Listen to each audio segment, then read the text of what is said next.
Good morning, everyone, and thanks for joining us today. As everyone knows, we had hoped to be in a face-to-face environment, but as it turns out, the last few weeks have changed that, and so we went back to somewhat of a virtual format. But it sounds like, or it looks like here we've got close to 100 people on the call, and we're excited today that you're able to join us. I think you're in for a treat. We've had a few minutes to talk just as a little intro here with Dr. Kazan, and we are just excited. We're gonna transition and read a complete bio and give him the due acknowledgement of his intro that he deserves. But my theory here is that we don't have many of our civil rights leaders still among us from our past. And it was only fit and serving that we were able to ink this deal to hear from Dr. Kazan, because we want to hear from one of the living legends. And this is a tremendous opportunity. And I am so pleased and honored that our friends over at Emory and Henry, who will also be hosting Dr. Kazan tonight, have agreed to sort of partner with us to make this happen. And it's just a treat for all of us. And so on this very special day, I am honored to have such a very special guest with us today. And we now will count him as a part of our Southwest Virginia Community College family. And we got a big group hug for him. So with kindness and with respect to Dr. Kazan, we are going to move on with the program and have a formal introduction by Dr. Brian Wright. But again, thank you for taking the time today to join us. I know, again, that you will be able to hear from this living legend and to be educated in a way that we've not been able to only in the past read from our textbooks. So, Dr. Brian Wright. Thank you, sir. As Dr. Wright said, and I will reiterate, we are honored to have Dr. Kazan with us. And as a student of history, I am humbled and in awe to be in his presence, because I have taught the Greensboro incident many, many, many times and been downtown Greensboro to the museum, but never met the man himself. So it's an absolute pleasure, and it's my honor to read this biography. So Mahaji al-Mahandas Ras Ala Foz, or Dr. Jibreel Khazan, formerly known as Ezel A. Blair Jr., was born in Greensboro, North Carolina on October 18th, 1941. A love child, one of three children to the family of master builders and professors, Mr. Ezel A. Blair Sr. and Miss Corrine L. Williams Blair, a fifth generation descendant of Ravi, or Reverend Teacher Noah R. Ha'aden, and Mrs. Ardelia Harrington Ha'aden, founder of New Zion Missionary Baptist Church in the Warnersville community back in 1897. Apostle Dr. Kazan received his basic education from the Greensboro Public School System and as a member of the Crown and Scepter Club and the National Honor Society, or he was members in those, or is. Jibreel received an academic scholarship to attend North Carolina State A&T University to study architectural engineering. As an honor student and president of the student government, he graduated in 1963 with a Bachelor of Science degree in sociology and social science, or social studies. He has studied at Howard University School of Law, Massachusetts University in Dartmouth, Massachusetts for the field of education, and voice at New England Conservatory of Music. He is a member of Kappa Phi Kappa Forensic Society and Sigma Delta Tau legal fraternity. Recently, he received the honorary doctorate of humanities degree from North Carolina State A&T University.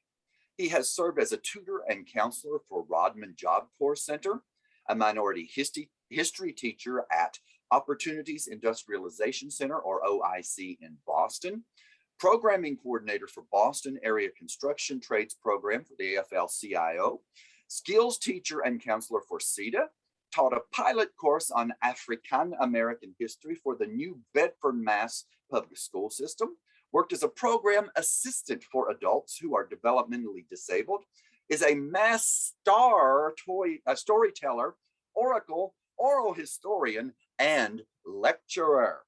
As a youth, he was active in church and community affairs such as the NAACP Youth Group, YMCA, and Boy Scouts and Corps. On February 1, 1960, National Freedom Day, as declared by President Abraham Lincoln in his support for the passage of the 13th Amendment to the U.S. Constitution, the one abolishing slavery, Jibreel, along with his freshman companions, Dr. Franklin E. McCain, Dr. Joseph A. McNeil, and Dr. David L. Richmond, initiated the daddy or the mother of all civil and human rights action in the United States for the decade of 1960. The four freshmen, scholars and students of wisdom, staged a lunch counter sit-in demonstration at the local F.W. Woolworth's lunch counter in Greensboro, North Carolina, to protest the gross denial of equal service to all customers based solely upon racial characteristics. The sit-in movement was the first of its type initiated nationally by Afrikaner Asian American males and spread to at least 250 major cities and towns in the United States, in which over 400 demonstrations took place by the end of 1960. Millions of Americans joined this movement for equal rights. This led to 1, the passage of the 1860 Civil Rights Bill, 2, the Interstate Commerce Commission ruling in September 1961 against racial segregation on interstate carriers and in terminals, 3, the 1964, the first National Public Accommodations Act in almost 100 years since 1875, Title I and Title II, 1964. The first equal voting rights legislation for all citizens since 1875, Title I. Our models were the nonviolent principles of love and peace practiced by Rabbani Yasha al-Masih, our Lord Jesus Christ, peace be upon him, Mahatma Gandhi, Dr. Mrs. Rosa Parks, Dr. Martin Luther King Jr., and Dr. Ralph David Abernathy. Our deliverance was prophesied by Bishop Apostle Marcelino Manuel de Garza, or Sweet, Sweet Daddy Grace, founder of the United House of Prayer for All People in New Bedford, Massachusetts in 1921. Before he transcended this mortal life on January 12, 1960, Bishop Daddy Grace prophesied, "The grace of God shall come soon to deliver you from the yoke of bondage and oppression. Pray for the anointing power of the Holy Ghost. You shall be delivered. Bye for now. Love, Dad." 19 days later, on Sunday night, January 31st, 1960, we decided we were going to request equal service for all Americans at F.W. Woolworth's lunch counter on Monday, February 1st, 1960. We thank our life giver,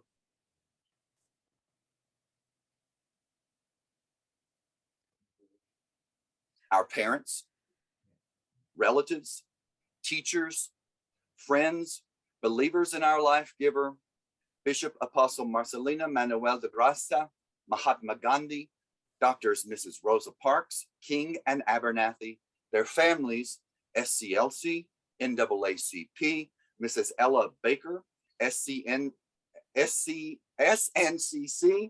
CORE, the Labor Movement, the Martyrs, IBPO Elks of the World, Prince Hall Masonic Lodge, F and AM, AE, AO Nobles of the Mystic Shrine, and millions of Americans for helping to set the captives free. God sent us. We fulfilled the prophecy. All praise and thanks are due to our life giver for God's amazing grace. And now we'd like to share a video clip from the documentary February 1.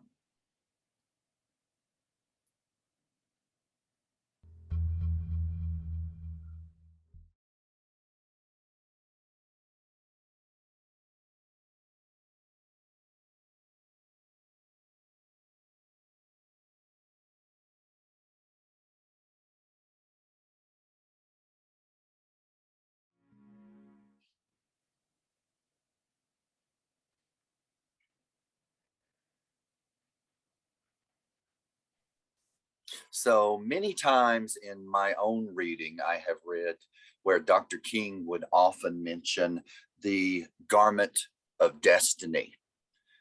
And it seems to me that these four young men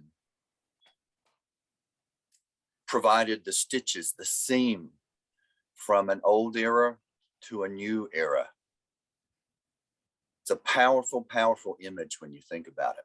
And it is my absolute pleasure and honor to introduce you to Dr. Jibreel A. Khazan.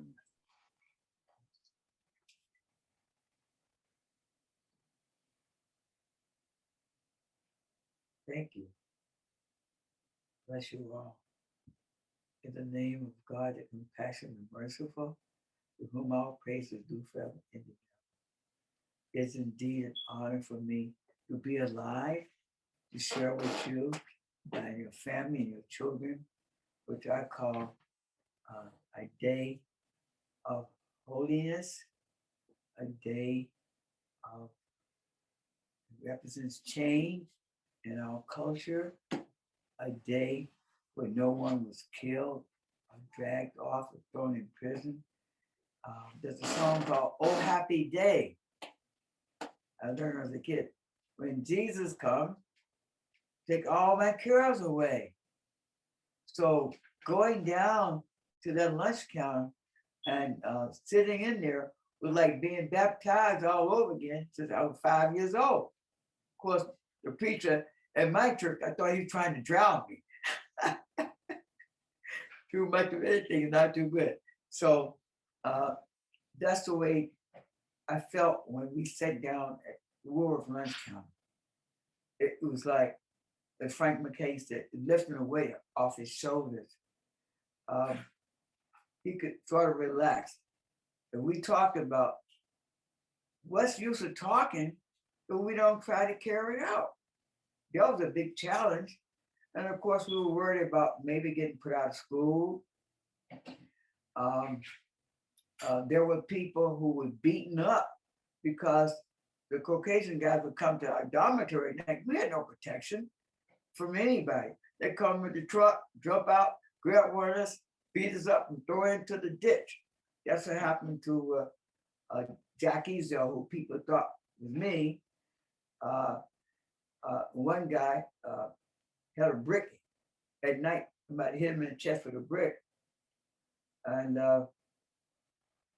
that is what we all knew could happen to any one of us. That's why we told the people who wanted to join us, be careful now. You may get injured, you could use your life.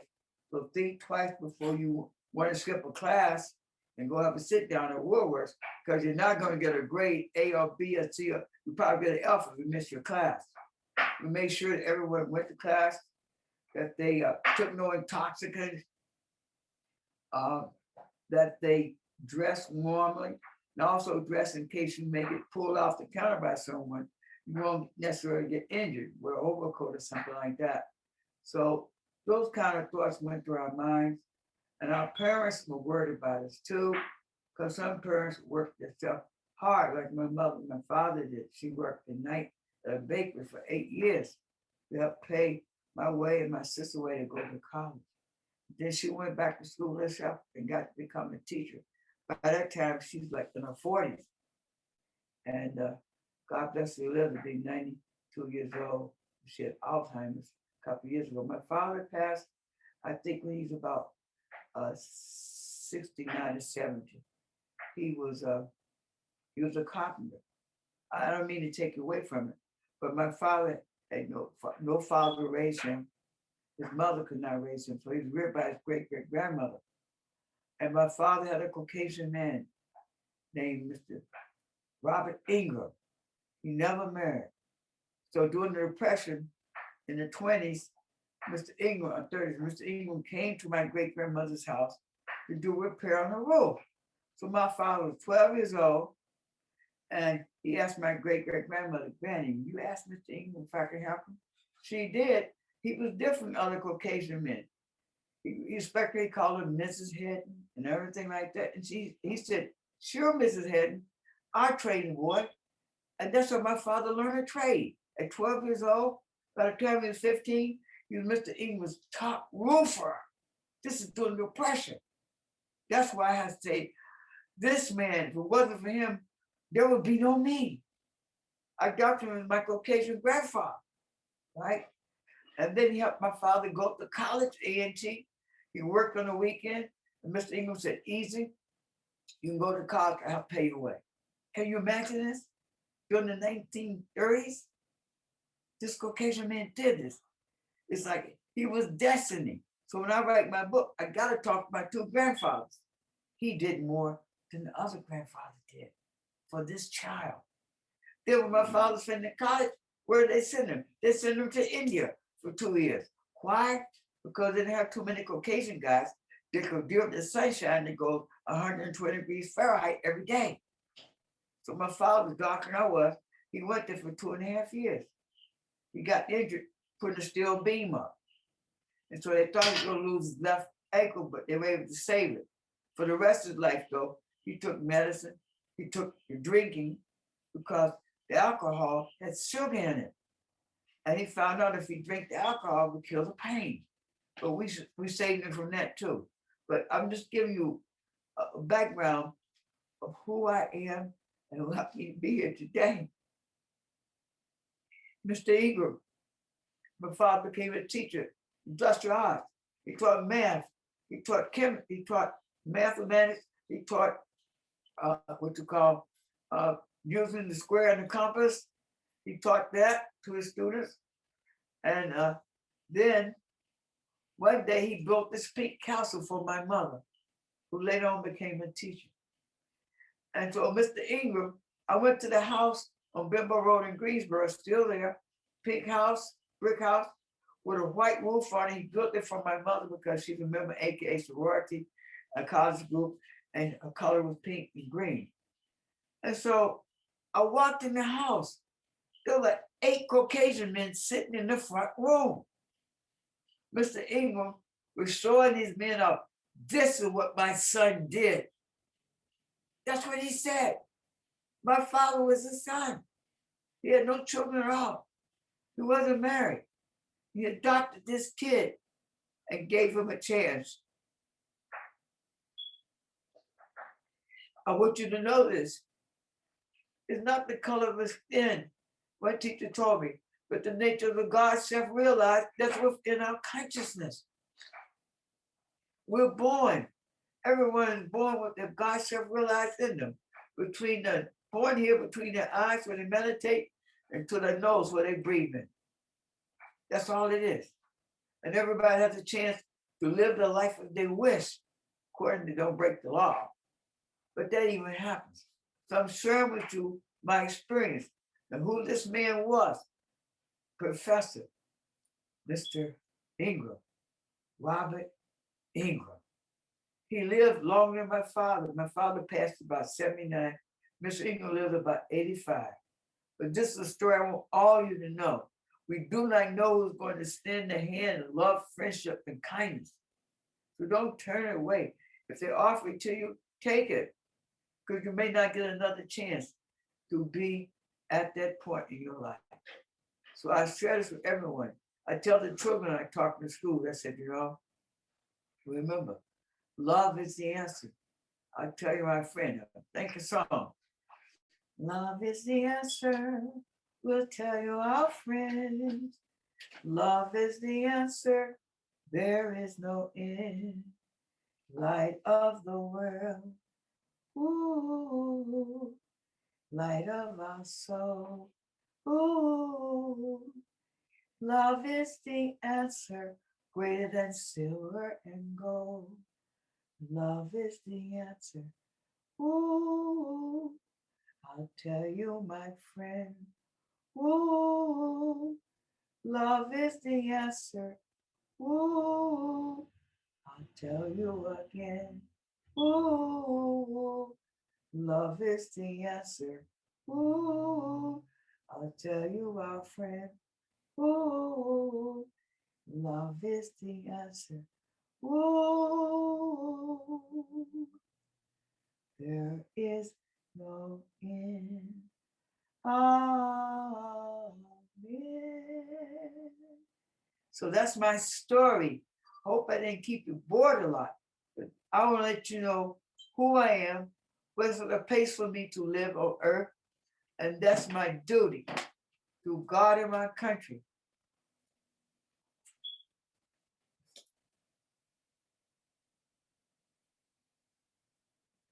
The Scout oath on my honor.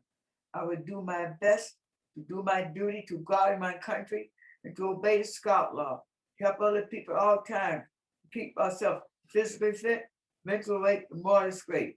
A Scout is trustworthy, loyal, helpful, friendly, courteous, kind, brave, clean, thrifty, reverent, and obedient.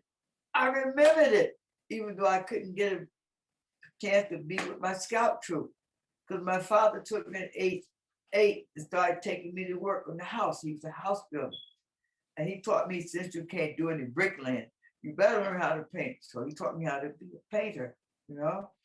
And of course, I was 16 years old, sweet little 16, up a grown up truth. So I was 3 stories up from the house with a 5-gallon can of white paint in the summertime. And listen here, boy, I'm going to lunch. Don't let me catch you messing around. Don't be talking to that girl. I'm watching you. But my dad was gone. I said, okay. I'm painting the roof, right? I'm painting the side of the house. 3 stories up on them. I'm 16. I'm whistling, and here comes Helen. Hey, Helen, how you doing? I'm all right, Giselle. Hey, Helen, are you going to the dance tonight? Can I take you? Well, my mother says, okay. Okay. So she leaves. I'm all happy day. I'm putting the paint on the wall. All of a sudden, the wall started moving. And the next thing I knew, I hit the ground almost 3 stories down. The ladder fell on top of me. I said, oh man, my father gonna kill me now. Guess what? He comes. So you want to be right, huh? 5-gallon can of paint from my head to my feet. I couldn't go nowhere for almost 2 weeks in the summertime. They said, yeah, we heard you turn white overnight. It was a big joke, but that's the story. So I learned to obey my father because I could have died.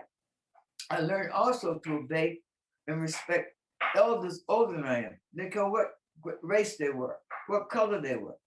Because my great-great-grandmother's husband was Reverend Noah Hedden. She said, Junior, remember this. Always respect every person who they are, even if they curse you. She said, don't do it back because this is what Jesus wants you to do. Turn the other cheek? I don't know. Yes, I will. If I have to, it's life and death. I'm going to leave this with you.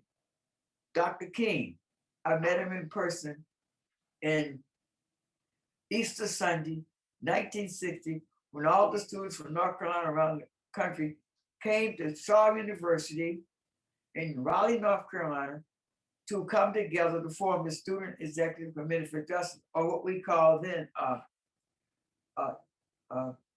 what they call it, SNCC. I done learned about 10 years ago, SNCC is German for snake. So the group we had was called Snake, which is snake. And we moved just like serpents, we move on the ground. And so what happened, Dr. King came to the front door, right? I thought he was 6 feet tall. He only about 5'8", 5'9". And we were lined up to talk to him in person. He came outside the building where the students and people were meeting. So my turn came to see Dr. King, right? So I walked up to him about this very first separation from his face. I looked into his eyes, and guess what happened to me? Lights out. For 20 seconds or so, I was unconscious. I was the only one that happened to about 300 people that day. And a man caught me, so my head went hit the cement. And he stood me up, and I was kind of shaken up, like, where am I? And Dr. King looked at me and said, are you all right? I said, yes, sir. He said, I'll have to leave now. See you later. I said, bye. I knew that day. That's a song. Oh, happy day. Oh, happy day. Oh, happy day. When Jesus comes, take all my cares away. That day, I witnessed like no one else had with Dr. King that day. What they call the Holy Spirit. A person's aura is so strong, it goes straight through you, like going through a screen door. And I realized then that I had been touched. He touched me.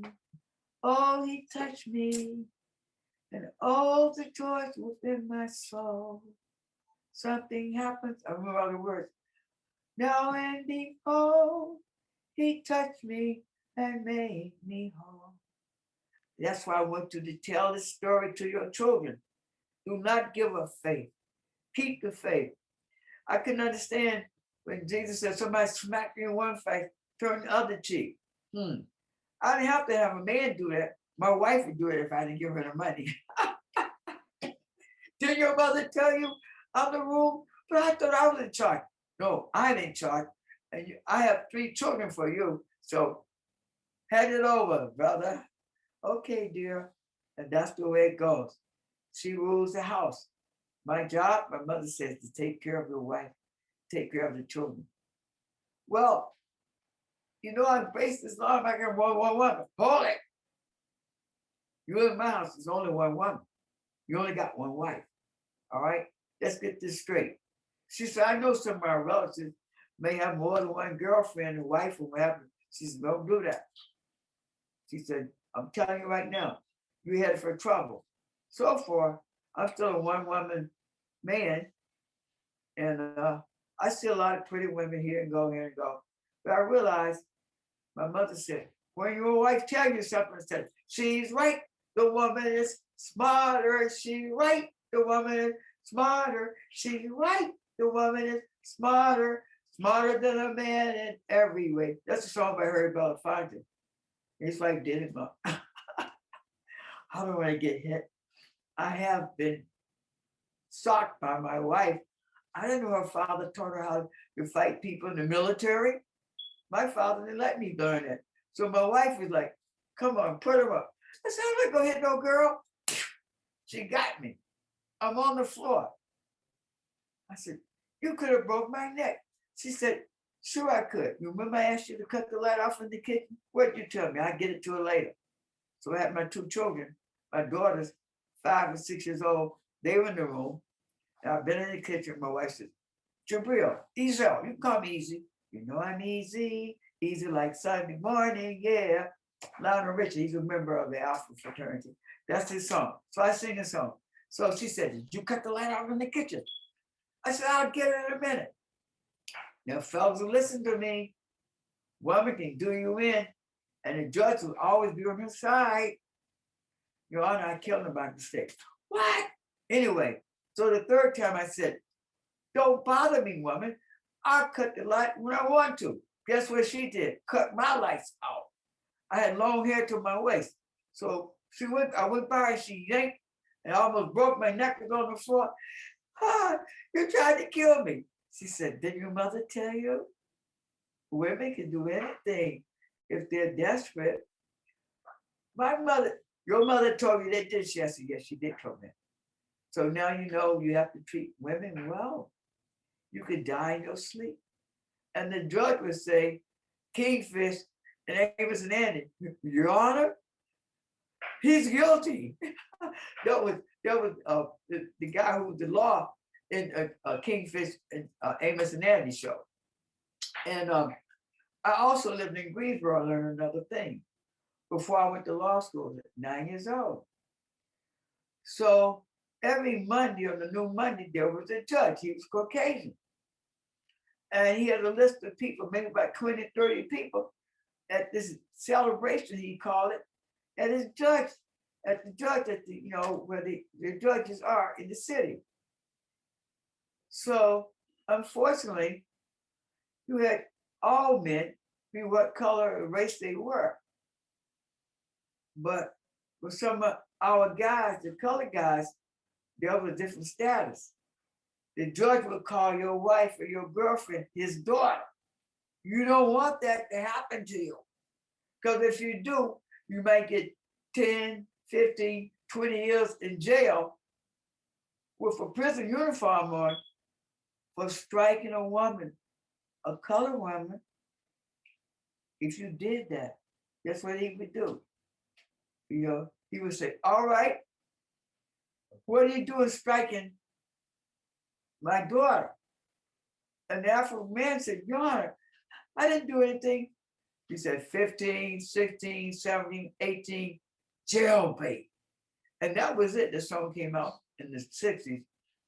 So many of the men of African American descent were afraid to do anything, even talk bad back to a woman. Because that means the judge is going to deal with you. You can do time for 30 days, or you can do 1 day. Anyway, I apologize for holding you people up, but I want you to know where I came from. And that switch is still waiting for me as a kid. Well, Dr. Kazan, we have a woman who has asked a question, so I think we better jump on her question. So coming from Carla Kimbrow. So what are your thoughts about today's climate surrounding equal opportunity and voting rights? For one thing, I think that we should deal with the law, understand what the laws are concerning discrimination, and that we should try to do our best to obey the law. However, correct me if I don't say this right. Say it again to me so I make sure I have the right thing. Yes, sir. So Carla Kimbrow asks, what are your thoughts about today's climate surrounding equal opportunity and voting rights?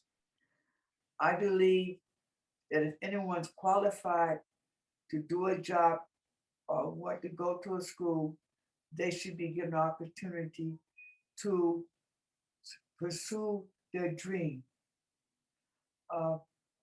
Many of the schools now have scholarships for people who want to go, working people go at night. I saw my mother do that for 5 or 6 years. She went to school at night and worked in the daytime to get an opportunity. As long as people break the law, gives them a chance to succeed in our capitalist system. All right. Now that's the economic system we have. Sometimes it doesn't work well for everybody, but I would tell people keep trying, don't give up, keep trying toward your dream.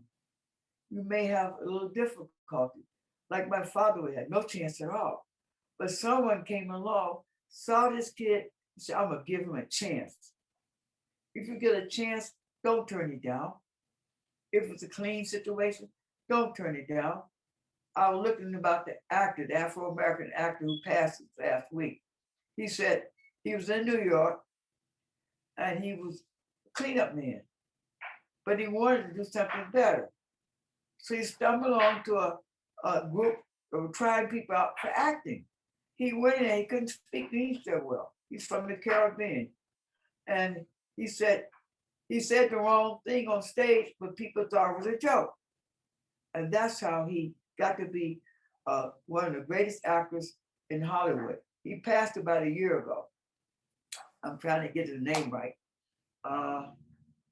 Forgive me, but I saw his face 2 days ago.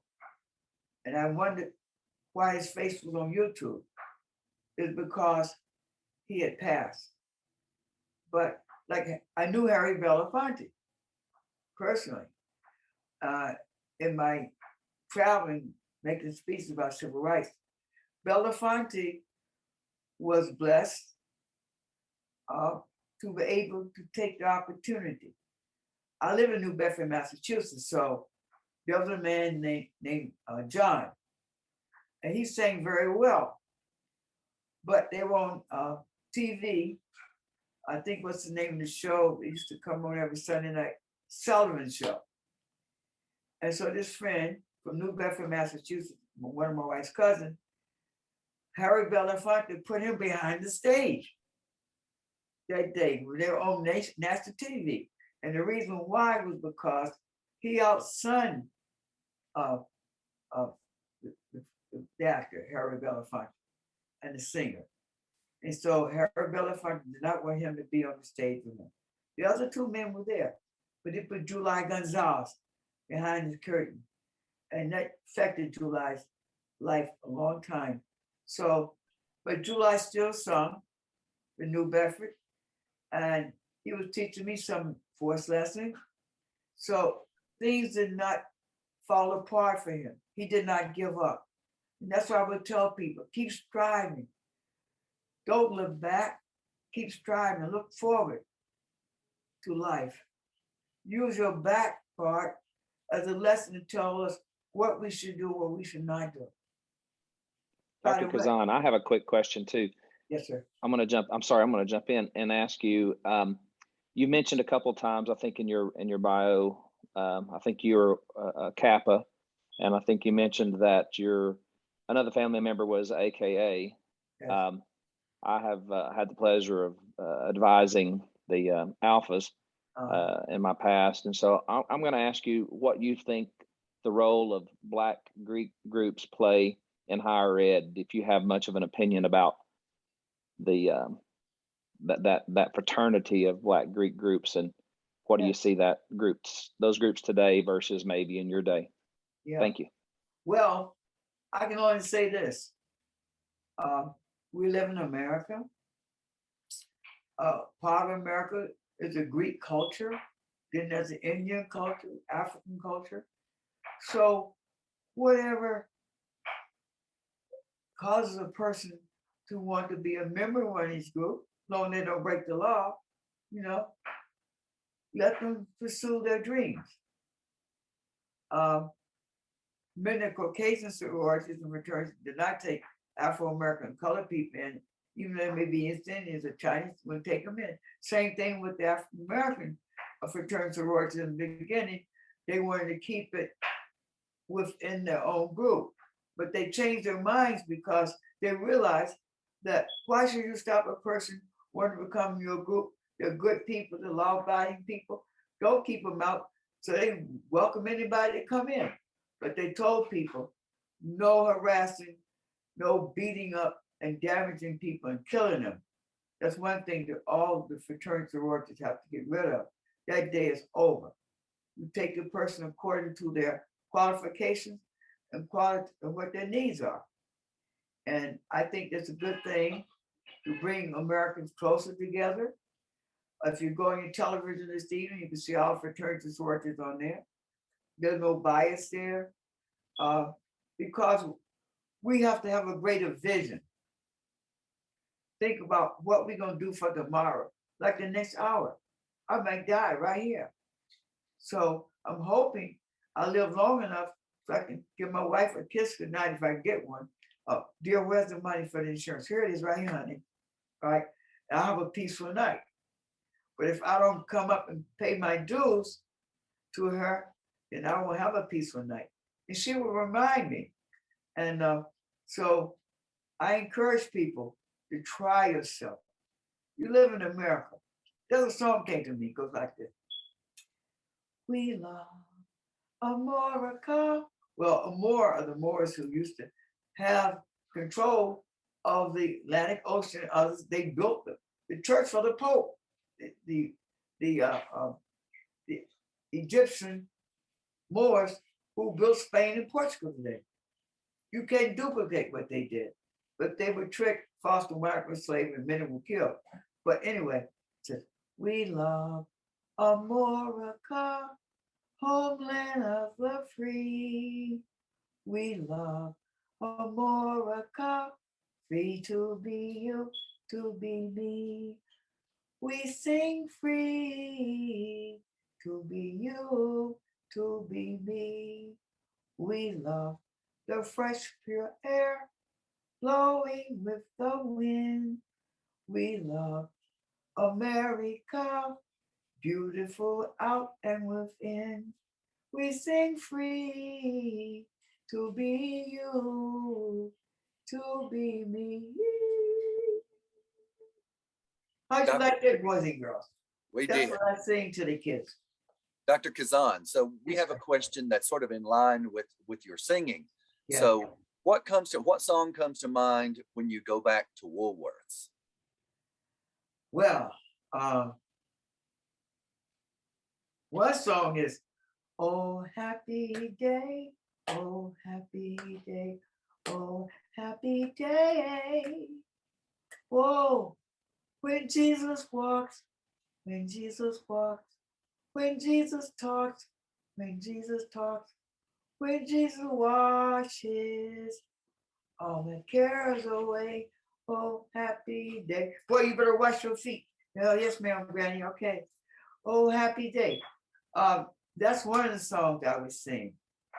Oh, happy day. Because people coming together brought about a positive change. One thing the Buddha taught, he said, everything changes. It's not going to stay. I may leave here or today and take my last breath, but I hope I did something good to help uplift our humanity and mankind. Now look at Michael Jackson. Beautiful kid. Michael was doing good, but somehow he made his sponsors upset with him, and he was taken off the scene. I think he was dealing with an object that Michael had bought worth millions of dollars, and the people on it wanted it back. He wouldn't give it back. Same thing happened to Prince. He was a great entertainer, but Prince began to do stuff which was not part of the routine. And he would go on TV. I knew he was in trouble. You never talk about the boss man or the boss lady. You can wind up being disappearing from the face of earth. That's what my grandmother told me. I'm in charge here. And you're going to do what I tell you to do. But what? I'm your great grandmother. And I don't want you listening to Mrs. Jane and I when I'm talking with her on the front porch. That was a no-no, right? And I was 5 years old and I listened to the gossip, but it wasn't gossip. She was talking about things that happened to her family back in 1885. I was listening to a real life topic. And I wasn't supposed to listen to her, but I did listen to her. I learned a lot of things from her. That everyone needs somebody to lean on. You know the song, country western song. There's somebody to lean on. We all need somebody to lean on. We didn't come here by ourselves. Yeah. Dr. Kazan. Yes, sir. Talking about leaning on people, we have a question that says that you sat at a lunch counter for the right to be served. Yes, but sir. as far as voting rights, we relied on the courts to shore that up, so to guarantee access to the polls. So it looks like voting rights could return to the Jim Crow era. Yes, so sir. what can we do if the Senate fails to pass voting rights legislation? Well, we could go through the streets and demonstrate, but I don't necessarily tell people to do that. But we have to use at hand the tools we have to make this a better democracy. One thing could be to start teaching our children and family how to register to vote. Another thing, you may have to go to court, like Thurgood Marshall and others did, to challenge what is taking place in Congress, with the state legislators, with those in your city. I see history repeating itself, and I'm saying I hope it won't happen like it was 50 years ago, but that's the nature of mankind. That's the nature of human minds. I think people are doing this because they fear that somehow or another minorities may rule a majority. And reality, the minority is ruling over the majority. At least in my house. The minority is me. I'm not the head man anymore. My daughters are in their 50s and late 40s. My son, he is he's 50 years old, and I have to step back and reflect on what's happening. But I encourage you to continue your drive to vote, particularly women voting. Some people fear that women, if they get in positions like the vice president, it may be all over for men dominating the house and the family. But I come from communities where we don't have men always living at the house. We have women who are raising children and who are also working. So I think what's going to have to happen is that we may have to go back to court, roll our sleeves up again, get people ready to vote the best we can, because if this happens in a negative way, this goes out of democracy. It ain't gonna come back again. See, the Bible says, when you use the Bible, 400 years were people enslaved. And the 400 years passed for my people in this country. But what we must do is keep the faith. We don't want to lose America, but we must tell a different history that people in Morocco ruled the land here in America. That's South America, Caribbean. There were even kings from ancient Egypt buried in the Grand Canyon. Did you know that? That America was part of the ancient kingdom of Egypt called Kemet. The Greeks came and others. They came with kill, steal, rob, and maybe rape. That's why what happened to the Caucasian people, I'm going up, I'm coming back. The Caucasian people were like us. Go on YouTube and look up the lecture by Dr. Booker T. Coleman, Coleman. Caucasian people were like us. The original black people on earth, the Quran says. But what happened, they got caught in ice age, which lasted 5,000 years. So their bodies changed. We have to prepare for change. Their bodies changed from the dark hair, the brown eyes, the green eyes, gray eyes. They had to eat each other to survive. They were in an icebox. They are instead of being black and curly, turned blind. This is what we should teach our people, to know the truth, that we are all basically human beings. We don't know how the clock of destiny is going to turn on us. So we must work together. There's Dr. no Kazan, separation. Yes, sir. excellent point that you've made there. So when we compare your generation, and maybe not to say the generation, the folks who lived in your time period compared to folks who are living now, Yes. what do you think? Is there a difference? Are we lacking? Is there too much individualism, not enough collectivism? What do you think this era of people are lacking to bring about the change that we need, Well, if they are lacking? I would say, as human beings, we are individuals. And when we're born, there's no one else to give us our life given except mother. So we have to learn how to respect our women and our mothers, and also how to respect the children. We must give them a foundation when they're born, how to live in a society where people look different, they have different religions, they have different cultures, and that's part of the growing up to live in a country like our democracy. Things are not perfect, but we must still pursue the light, the life, and that which is proper in our world.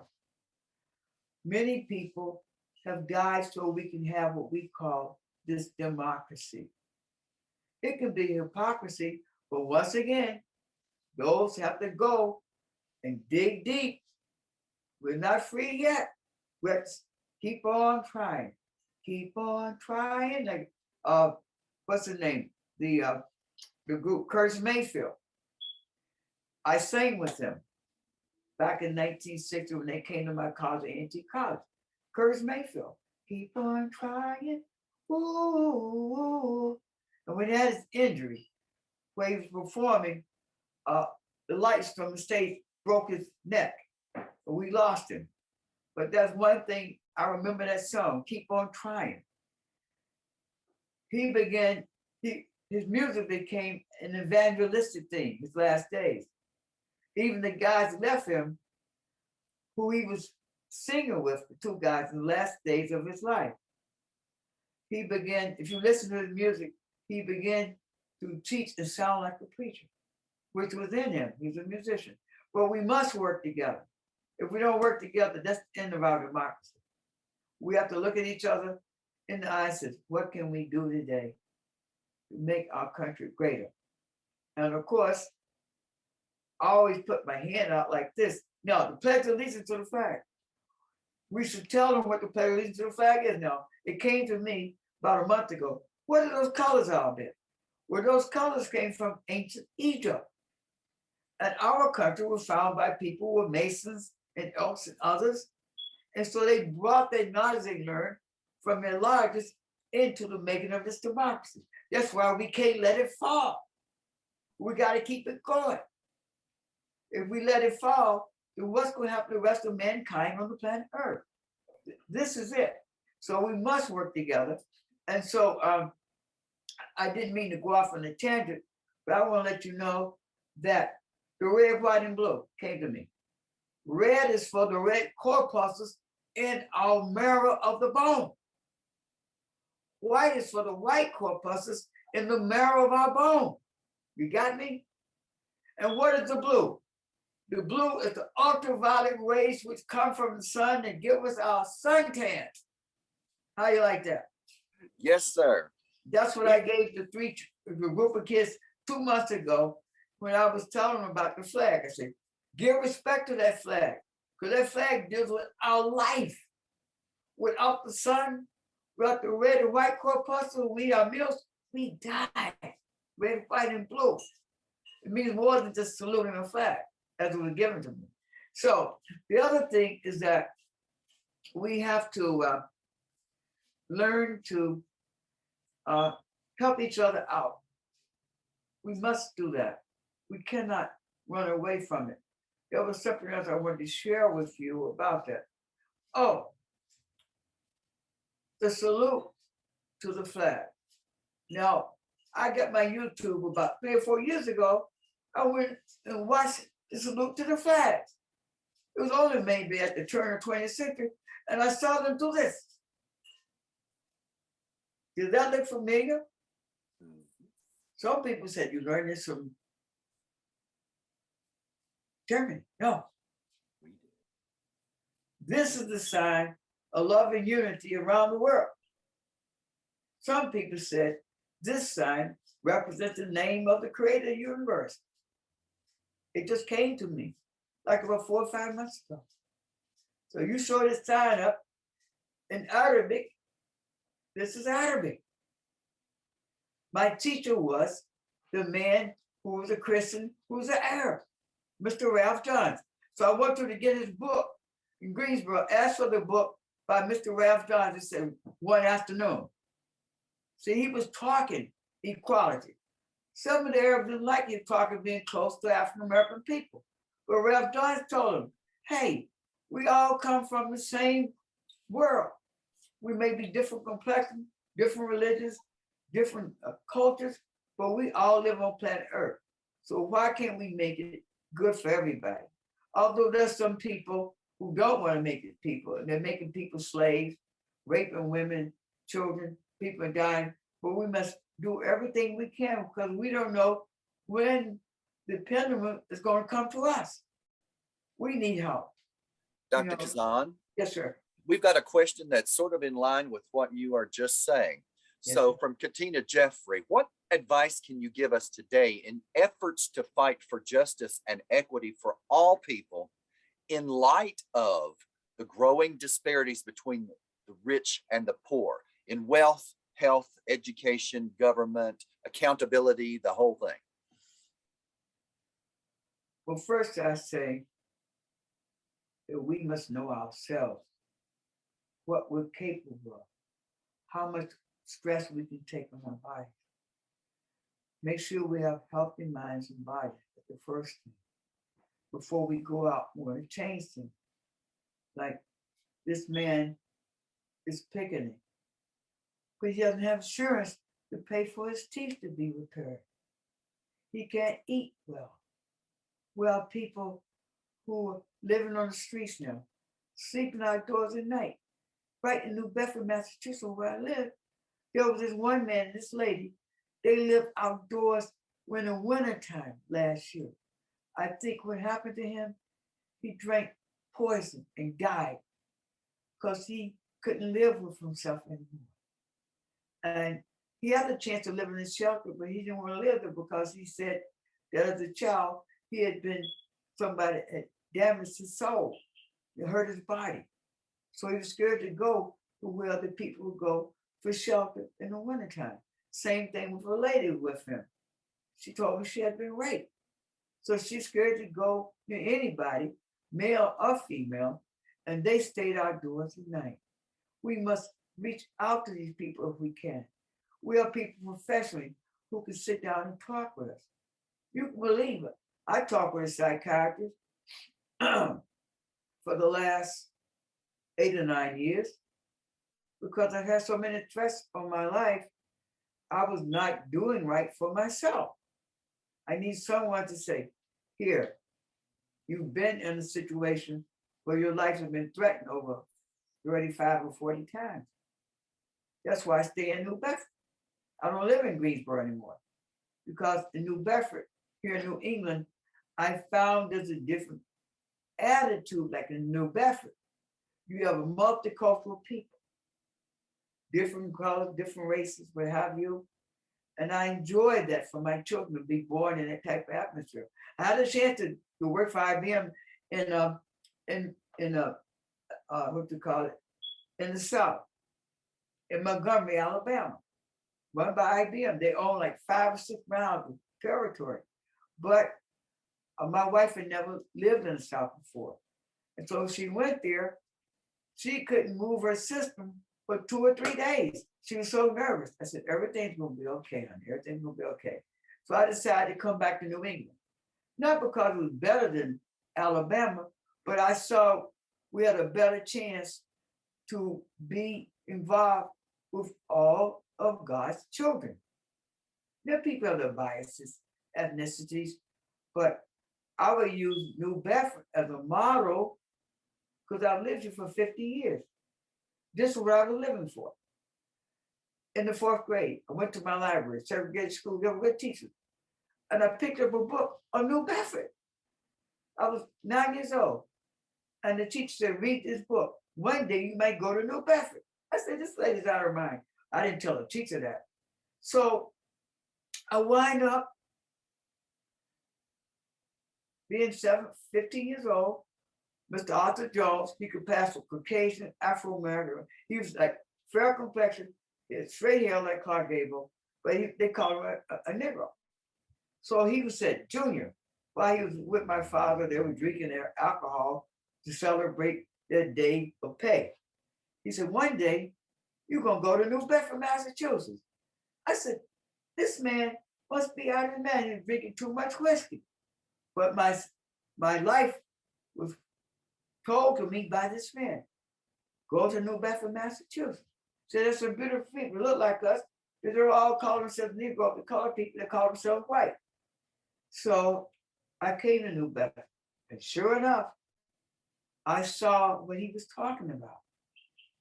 And I said, Frederick Douglass was in New Bedford? You're kidding me. Oh, by the way, I'm going to tell all of you, I shake hands with you. I was taught by a lady who was taught by Frederick Douglass. Can you imagine that? I came to New Bedford in 1965. And I went to the Frederick Douglass Church. I made a speech. This lady said, we love your speech you made. You talk like Mr. Douglass. I said, did you read about him? She said, no. She said, I was taught by Frederick Douglass. Are you all listening to me? And I said, how old were you? She said, I was 12 years old. So she took my hand, shook my hand, embraced me, said, don't forget me. I said, no, ma'am, I won't forget you. So anybody who knows me, if you got a kid and you want to shake hands with you, that's like 3 handshakes or 2 handshakes from Frederick Douglass. So we all have the ability within us to pass the good things on. Leave the bad things behind. Let's work for a better country. That should be our motto. Help our women folk and our children. There's some people who want to take capitalism and make it like this stops here, only risk is certain things. No, we got to spread the money around. We got to spread the love around because we don't never know when somebody's gonna come to my aid. Like somebody driving a car, there's an accident. You're a millionaire on the highway night. You're stuck in your car. You can't get out. Here comes the dude with a motorcycle, but he's able to help you get out of that car before it explodes. That's the kind of loving kindness I'm talking about. I don't care if you're Strom Thurmond. You know what Strom Thurmond said? He said this. I think Strom Thurmond was he the one in Alabama or Mississippi? What he said was, I think he talked to the President of the United States. And the President of the United States, Johnson, told this one, if it wasn't him, it was the other one in Alabama. Listen, fool, he crushed this guy's hand, the governor of Alabama. And he almost broke this guy's hand. And this guy said, please, you're gonna break my hand. He said, listen, he cursed the governor and said, listen, I want to go foolish now to you. If you don't do what I tell you to do, you're gonna be erased from the scene. That was President Johnson telling that. So what happened was he went back to Alabama. And what happened was he had a terrible accident. He was paralyzed from his waist down. And guess who took care of him? Colorful Afro-American women and men. He had Caucasian too. But he realized, he said, you know, I've been mistreating these people back all my life. And he went, and before he died, he said, I only want them to take care of me. I want the color to take care of me. So that was his will. And he died a happy man. He had seen the light of truth. So I learned that from watching this story of this man. I said, we all can change. We have within us the soul to say, listen, I apologize to myself, to my family, and the people on the street. I may not know you. Like I walked the street yesterday to a program in New Bedford, reminding us of Dr. King. And there was this man sitting in front of the church I used to attend, I still go, and a young man, he was sitting there till about 3 o'clock in the afternoon. No, about 4 o'clock in the afternoon. He was sitting there like he had nowhere to sleep. I saw his bag next to him, everything. So I gave him a donation of $1. He said, that's all right, I don't need it. I said, please take it. I said, because I haven't been like you at one time in my life. I said, you may have money, pass it on to somebody else. That's what I try to do. Pass it on. And what happened is, if we give a person who wants to help others from the heart, it will come back to us. That's one of the laws of cause and effect.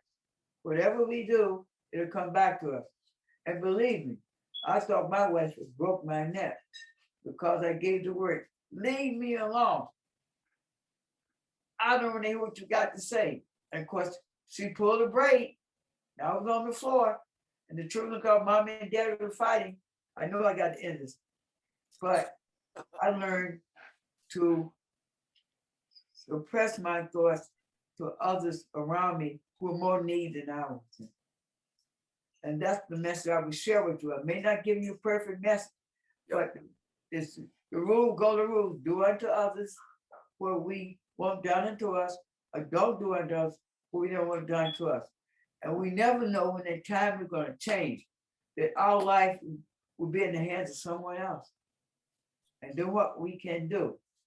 I can leave here today, you may never see me again. I may have an accident. I have my walking cane.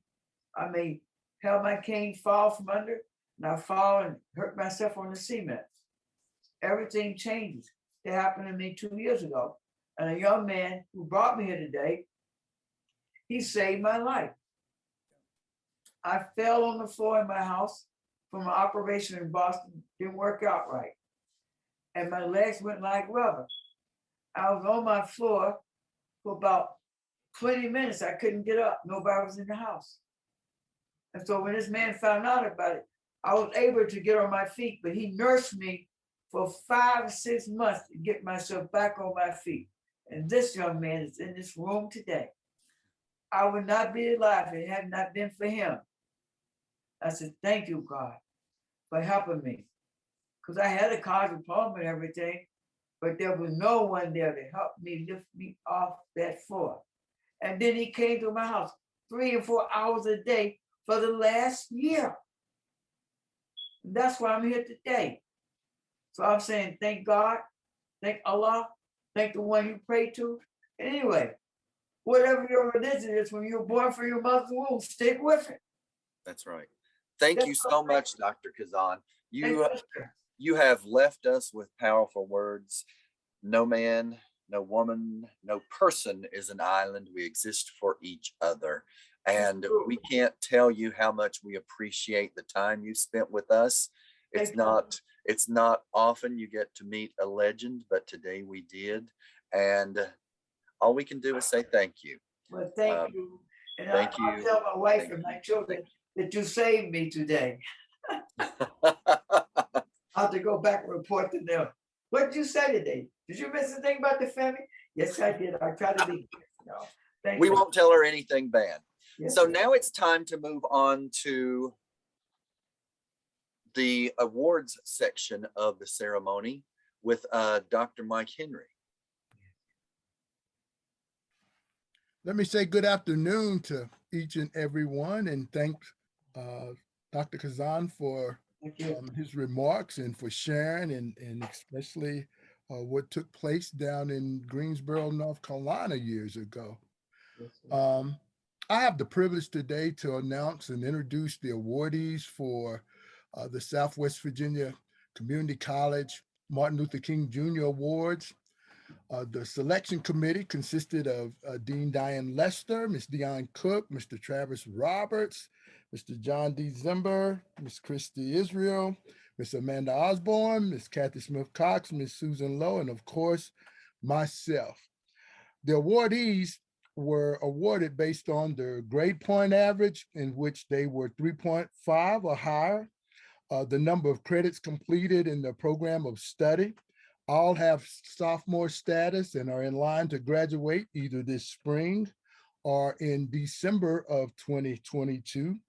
And lastly, we examined the rigor of the program of study. So without any further ado, I will announce our Southwest Virginia Martin Luther King Jr. awardees for 2022. And I'm going to ask Mr. John D. Zimber to help me out with our first candidate. I'm thinking it's Miss Taylor Wilson. I don't know if he's got a picture of Miss Taylor Wilson, but he may be able to put that up. I'll tell you a little bit about Miss Taylor Wilson.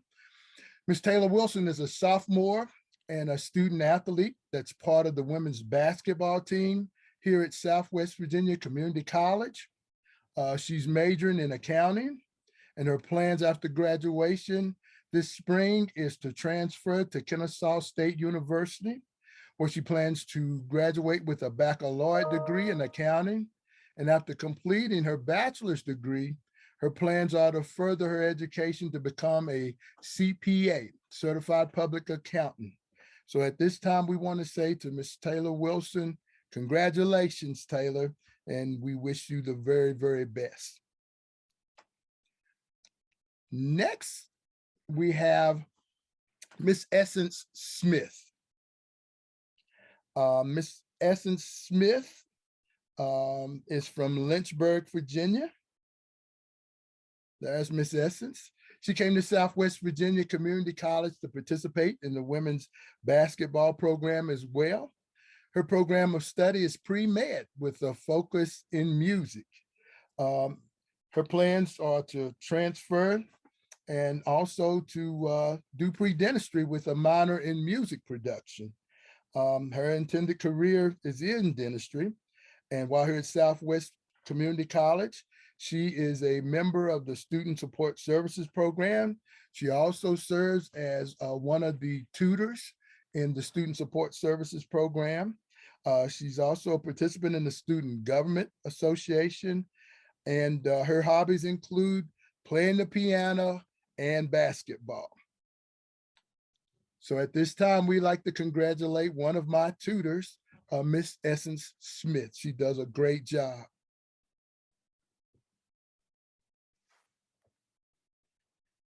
Next, we have Mr. Bowden Lyon. Mr. Bowden Lyon is from the Johnson City, Tennessee area and a member of the Southwest Virginia Community College basketball team. You see him right there for those that have their cameras on. You see what he likes to do. His plans are to complete his associate's degree at Southwest Virginia Community College and to transfer to complete his baccalaureate degree and to become a coach, mentor, and encourage the youth in his community. And with that being said, and with the pathway that he's on, I think he'll do a great job. So at this time, we're going to say congratulations to Mr. Bowden.